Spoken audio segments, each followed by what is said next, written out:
Hi எல்லாருக்கும் வணக்கம். நம்ம அழகே அழகு சீரியலில் சுரேஷ் நம்ம அழகுமதிக்கு அவர் கையாலேயே தலையில் மல்லிகைப்பூ வச்சு விடுறாரு. நெத்தியில் குங்குமமும் வச்சு விட்டு பைக்லையும் நம்ம அழகுமதியை கூட்டிகிட்டு போகிறாரு. இது எல்லாமே நம்ம அழகுமதி முழு சம்மதத்தோடு நடக்குது. அது எப்படி நடக்குது அப்படின்னு இங்கே தங்கராஜ் வாயை பொழந்துக்கிட்டு எல்லாத்தையும் பார்த்துக்கிட்டு நிற்கிறாரே தவிர சுரேஷ்கிட்ட இருந்து பதில் வரல. அது மட்டுமா, நம்ம சுரேஷே அழகுமதியை காலேஜில் போய் இறக்கி விட அங்கே கவிதாவும் ஷாமும் ரெண்டு பேரையும் ஜோடியாக பார்த்துட்டு ரெண்டு பேருக்காகவும் ஹெல்ப் பண்ணுறதுக்காக முன் வராங்க. கவிதா ஷாம் உதவியோட நம்ம அழகுமதி சுரேஷுக்கு மறுபடியும் போலீஸ் வேலையை வாங்கி கொடுக்க போகிறாங்களா?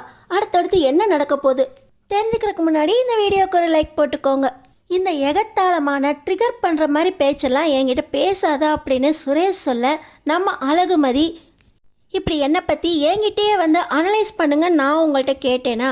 இப்படி நீங்கள் நடந்ததுக்கெல்லாம் விளக்கம் கொடுக்குறேங்கிற பேரில் என்னை பற்றி என்கிட்டே வந்து கம்ப்ளைண்ட் பண்ணுற வேலையெல்லாம் என்கிட்ட வேண்டாம் அப்படின்னு சொல்லிட்டு நம்ம அழகுமதி போக, அடுத்த நாள் பார்த்திங்கன்னா நம்ம அழகுமதி வேலைக்கு கிளம்பிக்கிட்டு இருக்காங்க.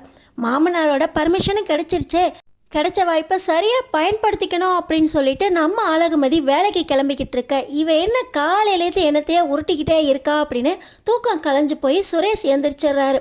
எந்திரிச்சு போய் மலர் கையால் காஃபி குடிச்சிக்கிட்டு இருக்கும்போது ராஜலக்ஷ்மி சுரேஷ்கிட்ட, இன்னைக்கு செவ்வாய்க்கிழமை சுரேஷ், உனக்கு கல்யாணம் நடக்கணும் அப்படின்னு சொல்லி நம்ம முருகர் கோவிலில் நிறைய வேண்டுதல் வச்சேன், எல்லாத்தையும் நிறைவேற்றிடணும். அவள் வேலைக்கு கிளம்பிக்கிட்டு இருப்பா, கொஞ்சம் சீக்கிரம் கிளம்ப சொல்லு, கோயிலுக்கு போயிட்டு அப்படியே அவள் வேலைக்கு போகட்டும், நீ வீட்டுக்கு வந்துடு அப்படின்னு சொல்லி ராஜலக்ஷ்மி சொல்கிறாங்க.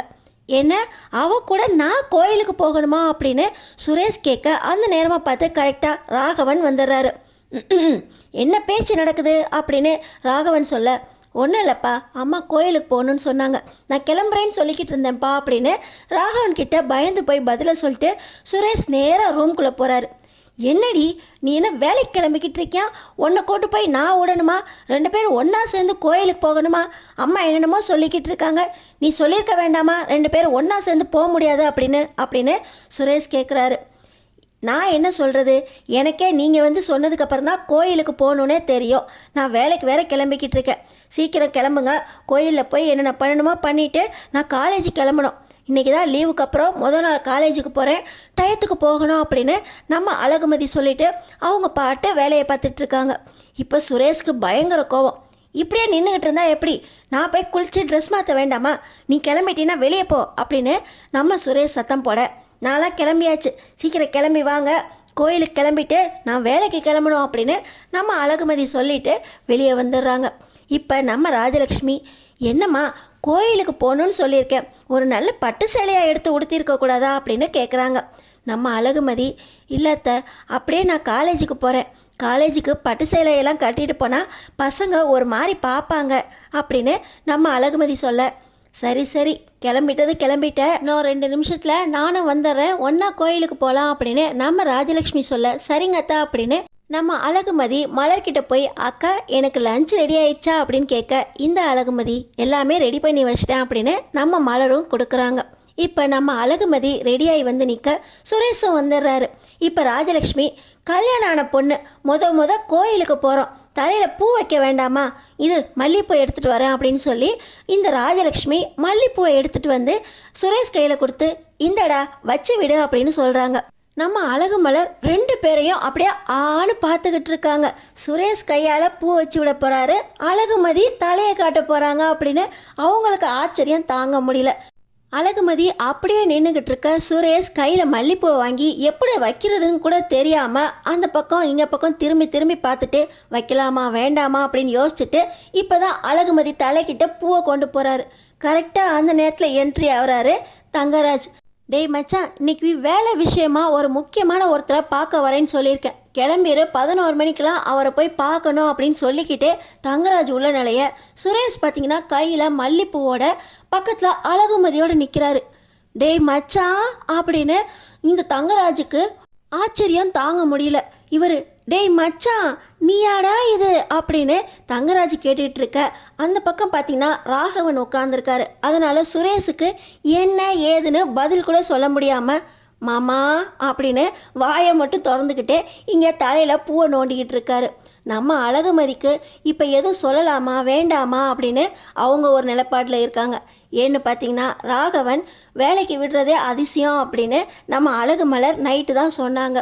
இந்த நேரத்தில் நம்ம பாட்டு ஏதாவது முரண்டு பிடிச்சா வேலைக்கும் அனுப்ப மாட்டாங்களோ, ஏதாவது சொல்லி வீட்டிலே இருக்க சொல்லிடுவாங்களோ அப்படின்னு மனசுக்குள்ளே எண்ணம் வந்துருச்சு. அதனால் நம்ம அழகுமதியும் அமைதியாக தலையை காட்டிக்கிட்டு இருக்க, இங்கே தங்கராஜ் இவ இப்படிப்பட்ட ஆள் இல்லையே, இவ அமைதியாக சுரேஷ்கிட்ட தலையை காட்டிக்கிட்டு இருக்கா, சுரேஷ் என்னன்னா மல்லிப்பூ வச்சுக்கிட்டு இருக்கா, எதுவுமே நம்புகிற மாதிரி இல்லையே, மாமா இங்கே என்ன நடக்குது அப்படின்னு இங்கே தங்கராஜ் மாமங்கிட்ட கேட்க, ராஜலக்ஷ்மி கோயிலுக்கு கூட்டிகிட்டு போகிறா மாப்பிள்ள, முருகர் கோவிலில் வேண்டுதல் வச்சுருக்காளாம் அப்படின்னு சொல்லி ராகவன் சொல்கிறத கேட்டு, கோயிலுக்கு போகிறது சார் தான், அதுக்கு பூ வச்சு பொட்டு வச்சு இப்படி கிளம்பிக்கிட்டு இருக்காங்க அப்படின்னு தங்கராஜ் கேட்க, என்ன மாப்பிள்ள ஒரு பொண்ணு பூ வச்சு பொட்டு வச்சு போகிறது ஒரு அதிசயமா அப்படின்னு ராகவன் கேட்க, அதெல்லாம் ஒரு அதிசயம் இல்லை மாமா, இதுதான் அதிசயம் அப்படின்னு தங்கராஜ் பார்த்துக்கிட்டு இருக்கும்போதே, சரிடா மச்சான் கிளம்பி வா போகலாம் அப்படின்னு சொல்ல, இல்லை மாமா அம்மா கோயிலுக்கு போக சொல்லியிருக்காங்க, அங்கே போகணும் மாமா அப்படின்னு முதல் முறையாக தங்கராஜுக்கிட்ட சுரேஷ் சொல்கிறாரு. இதை கேட்ட உடனே, டேய் கோயிலுக்கு போயிட்டு தான் நீ ஏன் கூட வருவியா, நான் கூப்பிட்டோன்னே நீ வரது இல்லையா அப்படின்னு தங்கராஜ் கேட்க, இல்லை மாப்பிள்ள அவன் கோயிலுக்கு கூப்பிட்டு போகிறா அவங்க அம்மா, அதனால தான் ஒரு மணி நேரம் இருங்க மாப்பிள்ள வந்துடுவா அப்படின்னு ராகவன் சொல்ல, சரிங்க மாமா நான் காத்திருக்கேன் மச்சான், உனக்காக நான் காத்திருக்கேன்டா அப்படின்னு தங்கராஜ் சொல்லிட்டு, தங்கராஜையே காக்க வச்சிட்டிங்களா, அப்படி 2 பேருக்கும் கோயில் முக்கியமாக போச்சா அப்படின்னு மனசுக்குள்ளேயே தங்கராஜ் நினச்சிக்கிறாரு. வீட்டுக்கு வந்துருமாப்ல அப்படின்னு சொல்லிட்டு தங்கராஜ் கிளம்பி போயிடுறாரு. இங்கே இன்னொரு பக்கம் பூ வைக்கிறீங்களா பூ அப்படின்னு கோவத்தோட இங்கே அழகுமதி செய்ய, இப்போ ராஜலக்ஷ்மி கல்யாணம் ஆன பொண்ணு வெளியே போகிறப்ப நெத்தியில் குங்குமம் வச்சுட்டு போக வேண்டாமா, நல்லா ஒட்டிக்கிறீங்க ஒரு ஸ்டிக்கரை அப்படின்னு சொல்லி குங்குமத்தை எடுத்துகிட்டு வந்து, டேய் சுரேஷ் அவளுக்கு வச்சு விடுறா அப்படின்னு சொல்ல, அம்மா அப்படின்னு சவுண்டு கொடுக்குறாரு. ராகவன் அங்கே தான் உட்காந்துருக்காரு, அதனால் சவுண்டு மெதுவாக வர, வச்சு விடு சுரேஷ் அப்படின்னு மறுபடியும் ராஜலக்ஷ்மி நீட்ட. இப்போ அழகுமதி முன்னாடி பார்த்து சுரேஷ் பக்கம் திரும்புகிறாங்க. சுரேஷ் கையில் குங்குமத்தை எடுத்துட்டாரு. நெத்தி வகிட்டில் வைக்க போக அழகுமதி குனிஞ்சுக்கிறாங்க. என்ன செய்கிறதுன்னு அவங்களுக்கும் தெரியல, சுரேஷுக்கும் தெரில. குங்குமத்தை வச்சாச்சு. இப்போ பார்த்தீங்கன்னா நம்ம அழகுமதியும் சுரேஷும் ரெடி ஆயிட்டாங்க. சரிங்க நான் கோயிலுக்கு கூட்டிகிட்டு போய் பண்ண வேண்டியதெல்லாம் பண்ணிவிட்டு நான் அப்படியே இவளை வேலைக்கு அமுச்சு விட்டுறேன் அப்படின்னு நம்ம ராஜலக்ஷ்மி சொல்லிவிட்டு அவங்க நம்ம மலரையும் கோவிலுக்கு கூப்பிட்றாங்க. இப்போ பார்த்தீங்கன்னா நம்ம மலர், இல்லத்த நீங்கள் காலையிலே சொல்லியிருந்தீங்கன்னா நான் கிளம்பியிருப்பேன், நீங்கள் இப்போ தானே சொல்கிறீங்க வேலையெல்லாம் நிறையா இருக்கா அப்படின்னு சொல்ல, சரி நீ வேலையை பாரு அதுதான் முக்கியம், யார் செய்கிறது அப்படின்னு சொல்லிட்டு ராஜலக்ஷ்மி மலர்கிட்டையும் சொல்லிவிட்டு இப்போ 2 பேரையும் கூட்டிகிட்டு போய் நீங்கள் வண்டியில் வாங்க நான் ஆட்டோ பிடிச்சி கோயிலுக்கு வந்துடுறேன் அப்படின்னு ராஜலக்ஷ்மி சொல்கிறாங்க. பார்த்திங்கன்னா இப்போ சுரேஷ் பின்னாடி அழகுமதி உட்காரதுக்கே எண்ணம் வரல. ஏன்னு பார்த்தீங்கன்னா ஹாஸ்பிட்டலுக்கு கூட்டிகிட்டு போகும்போதே அவர் ஓட்டினதை பார்த்து ஆட்டோவில் கிளம்பி போனவங்க. என்னங்க நான் அத்தை கூட ஆட்டோவில் வரவா அப்படின்னு கேட்க, இல்லைம்மா கோயிலுக்கு 2 பேர் ஒன்றா ஜோடியாக தான் வரணும், நான் வந்துடுவேம்மா, நீ அவன் கூட போ அப்படின்னு ராஜலட்சுமி சொல்லிடுறாங்க.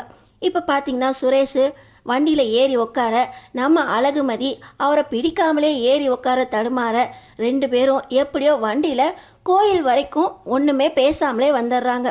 இப்போ ராஜலக்ஷ்மி கோயிலுக்கு வந்ததுக்கப்புறம், டேய் சுரேஷ் உன் வாயாலேயே உன் பொண்டாட்டி பேர் நட்சத்திரம் எல்லாத்தையும் சொல்லி பூஜைக்கு என்ன ஏற்பாடு பண்ணுமோ பண்ணு அப்படின்னு சொல்லிட்டு அழகுமதியை கூட்டிக்கிட்டு இவங்க பூஜை சாமான் வாங்குறதுக்காக ராஜலக்ஷ்மி இந்த பக்கம் போயிடுறாங்க. இன்னொரு பக்கம் இவ பேர் நட்சத்திரம் இதெல்லாம் யாருக்கு தெரியும், நான் போய் சொல்லணுமாமே அப்படின்னு சுரேஷுக்கு கோவம் வருது.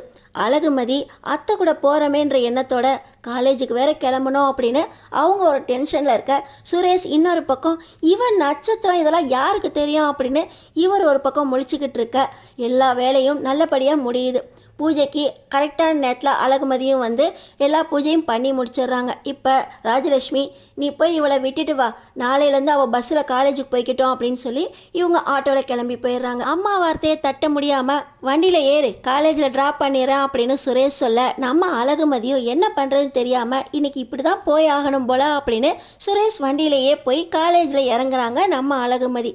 அங்கே பார்த்திங்கன்னா இந்த கவிதாவும் ஷாமு நம்ம அழகுமதி டீச்சர் இந்த போலீஸ்கார் கூட வந்து இறங்குறாங்களே அப்படின்னு ஆச்சரியமாக பார்த்துக்கிட்டு இருக்க நம்ம அழகுமதி இந்த கவிதா ஷாமை எப்படி சமாளிக்க போகிறாங்க, இந்த கவிதா ஷாம் மூலமாக நம்ம சுரேஷுக்கு எப்படி வேலை கிடைக்க போகுது, நம்ம அழகுமதி சுரேஷ்க்கு வேலை கிடைக்கிறதுக்கு எப்படி ஹெல்ப் பண்ண போகிறாங்க, அடுத்தடுத்து என்ன நடக்க போகுதுன்னு தெரிஞ்சுக்கிறதுக்கு நம்ம சேனலை சப்ஸ்கிரைப் பண்ணி தொடர்ந்து பாருங்கள்.